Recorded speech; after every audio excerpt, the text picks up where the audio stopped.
today is Saturday, 28th of December 2023. So, as you can see, I'm at old school Peugeot old school cars workshop. See, so we are at Lubwe.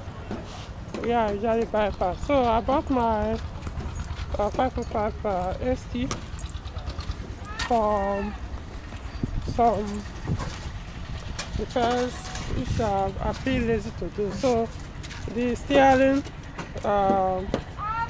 damper is leaking, so we're changing it.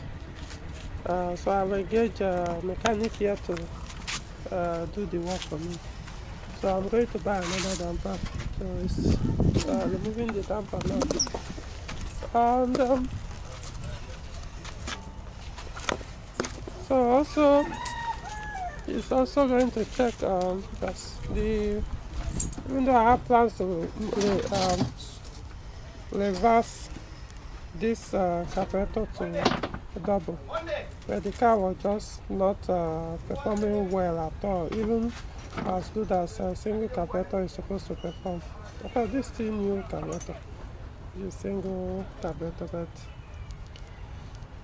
so you have to look at the valve. That's why I removed the valve cover, and even the valve cover is leaking, and so we may have to change it.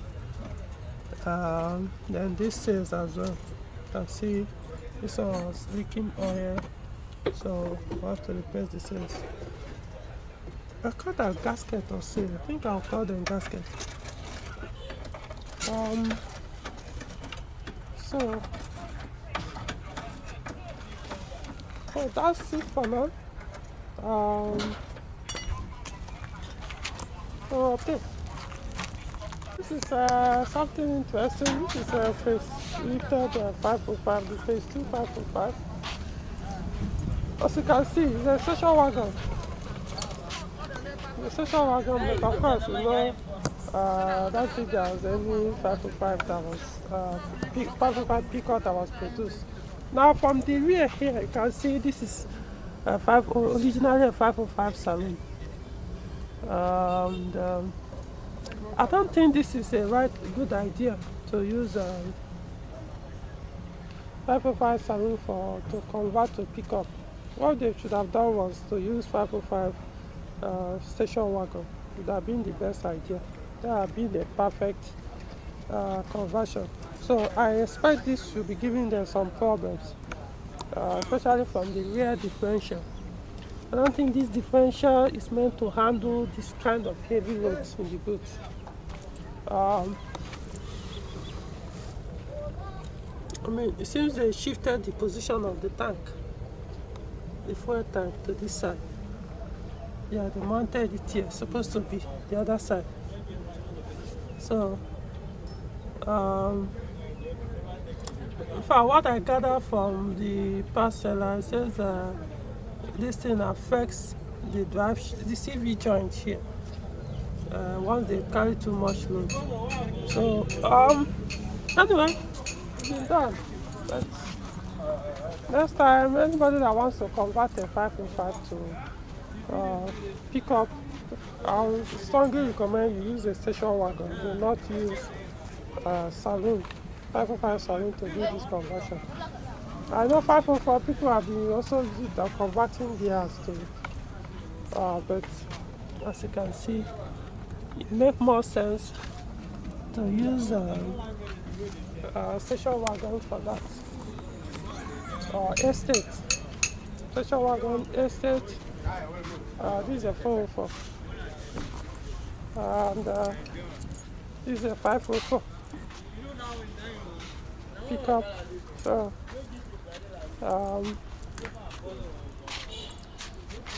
this 404, and this is another 504 pickup.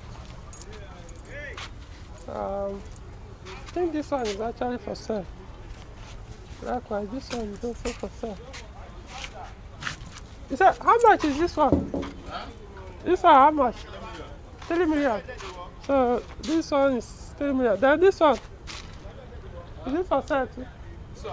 Ah. So this 544 pickup here is 2 million naira. I think this one has really seen some edges. So this one is just still okay. Of course, needs some body work, but the body is much better condition. So I can hear him say this one is 3 million naira. Of course, so obviously this one is probably not for sale. I didn't see any sign. Just for you guys to know that cars here, especially all these vintage cars, they are not actually cheap. So guys, I mean, look at this one, cost 3 million naira, even with all the work that still needs to be done.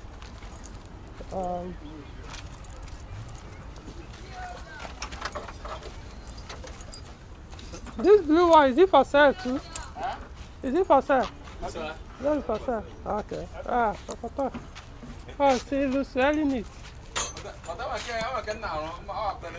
Ah. Okay.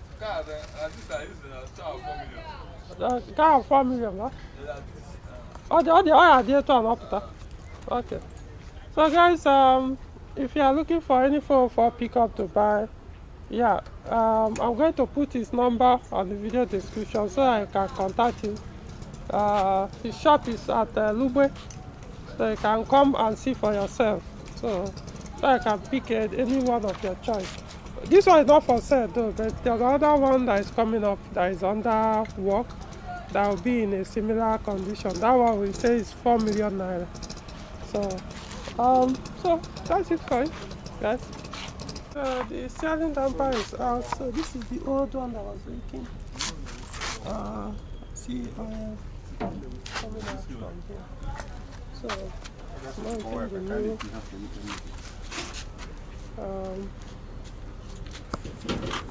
So this is the ceiling rack.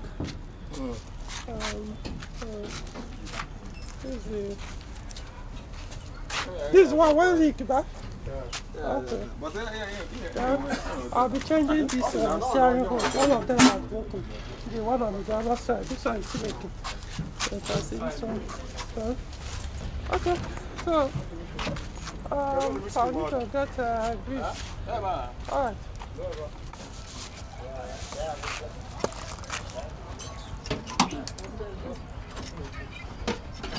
This is the damper we are mounting back. Oh.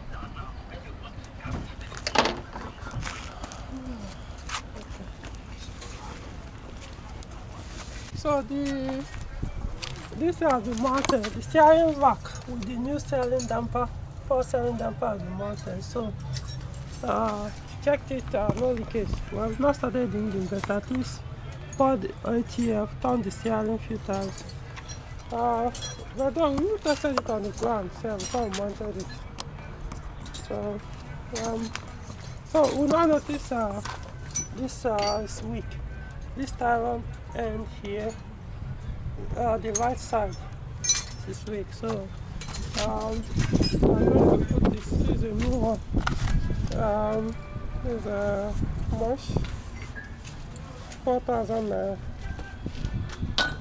Shooting 504. This is the part number 817N103. Sassy. Anyway, so total I change it now. I know that that is okay. Alright.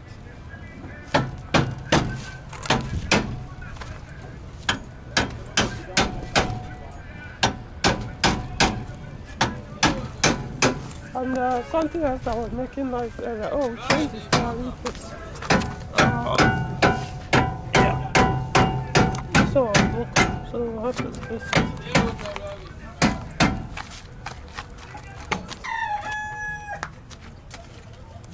The hot bearings, the mechanic noticed the hot bearing were making noise, which I kind of felt. You know, this kind of thing, I was like, Um, I'll deal with it later.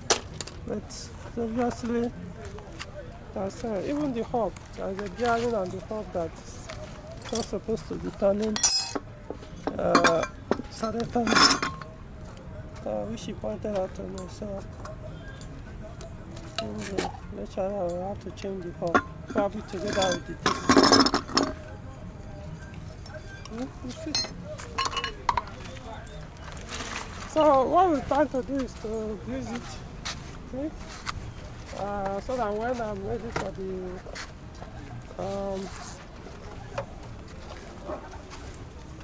disc, I will deal with the boat. Alright. Hopefully that the grease, because there's no grease at all on the bearing. They have two bearing in and out. So as you can see, it's greasing this off.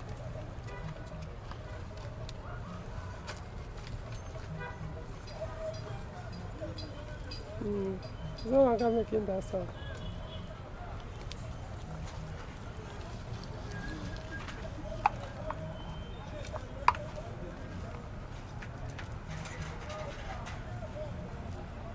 As you can see, the guy knows what he's doing. So that I will get his number. So anybody that drives this classic or vintage Peugeot cars can always come to him. I'll put his number on the video description. So we are done.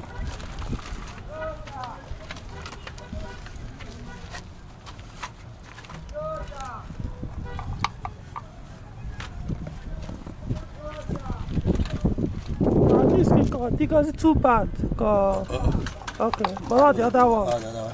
Okay, so what will you get? Alright. The second thought, we were changing the bearing because what happened was we mounted it, put the grease, spinned it. The noise reduced, but it was still there. So I think we just change that here. There are two of them. One here, one inside at the back. Okay. So it's bringing the bearing. So who is the person calling me? I need distraction now.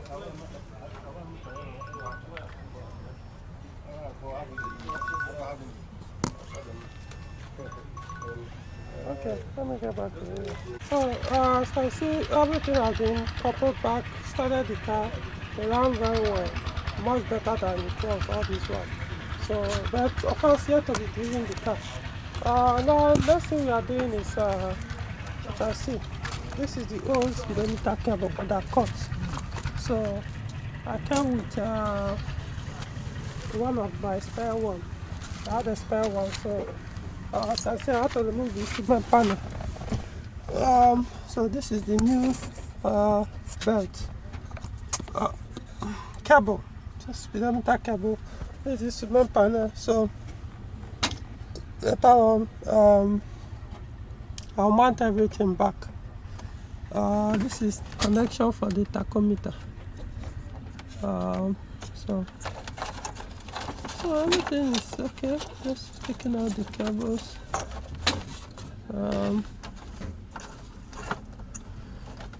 Alright, so there's one bulb that is not working, the beam light. So I'll check to know why that one is not working.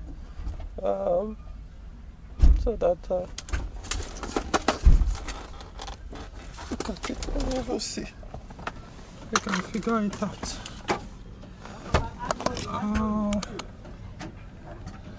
Okay, the bulb is there. It's not working. So what's the mileage? It said 154,984 kilometers. Well, who knows? We don't know when this thing cuts. The speedometer cable cuts, so we can't really work with this mileage anymore. But that is accurate. Anyway, at least you can start reading it from now. So 154,000. Basically almost 155,000 because it's just 984 kilometers away. So, alright, I'll keep you guys updated. Just got back home. Actually, finished work very late. I left the day around, what's the time now? I say maybe like I don't know, 7 p.m. or so.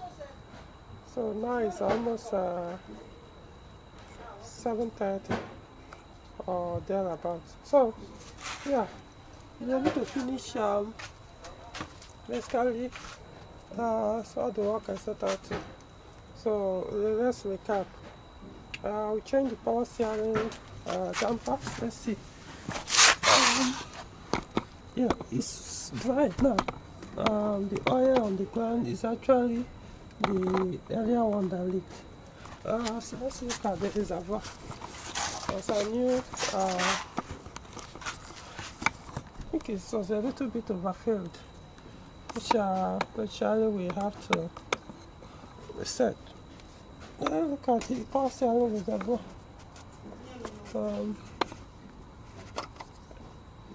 As you can see, it's still where I left it. I wasn't the one that filled it, it was the mechanic.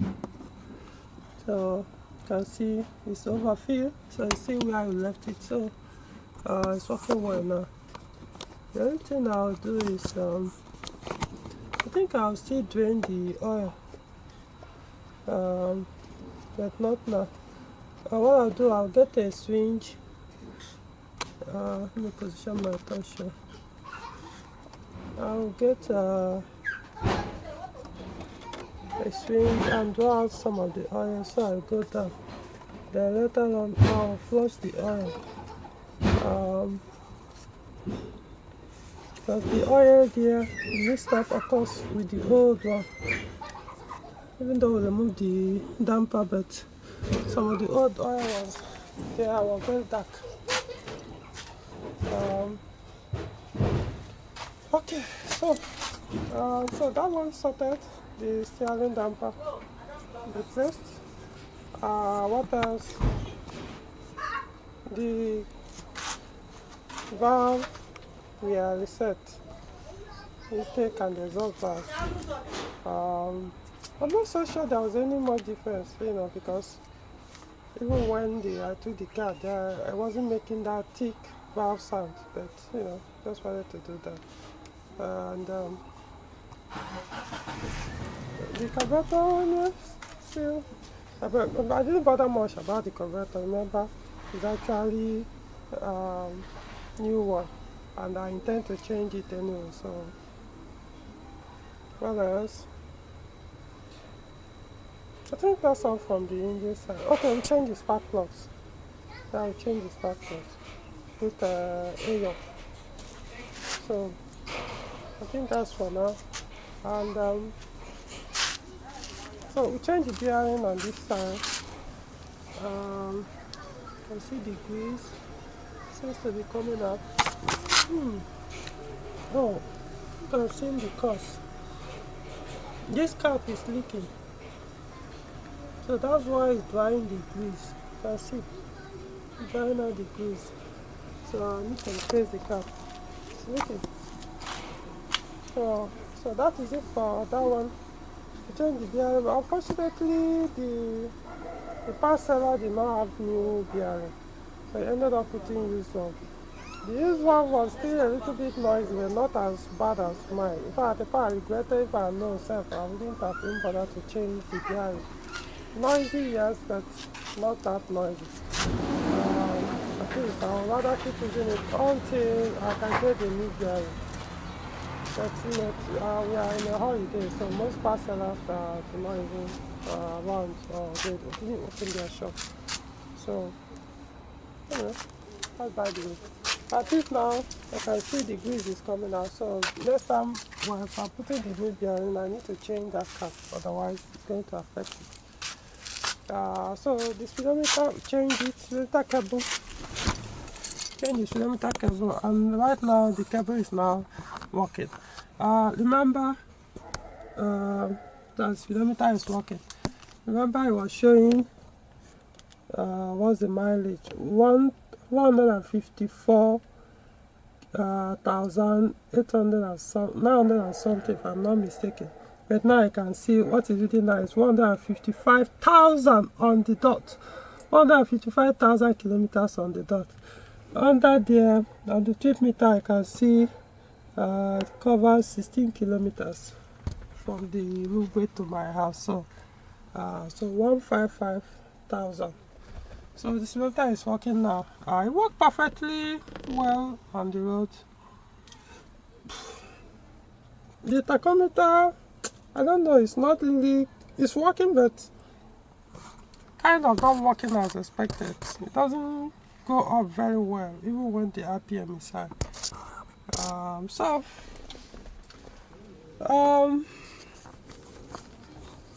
Few things, some things that were done, and okay, so that's here it is today, closing up. Some of this work I could have done them at home, but I was like, sometimes I just have to have somebody else do the suffering because it's basically suffering, especially the level of work done today. So but the carburetor, I'm doing it myself. I'm going to do the swap myself. I don't know when. Who knows, tomorrow? We'll see. So ending it today. Let's see. Let's start so I can see I hear the engine. Okay. Maybe I may have to drop my torchlight. Okay. Let's see if this is enough. Okay, I think this should be enough. So the parking light is on. So let's start the engine. Let's guys can hear that.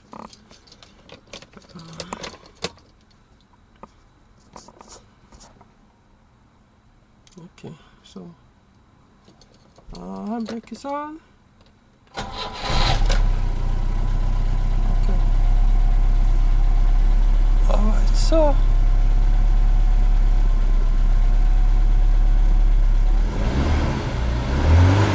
you can see the way the tachometer is, it's not really going up very well. Anyway, deal with that later, not now.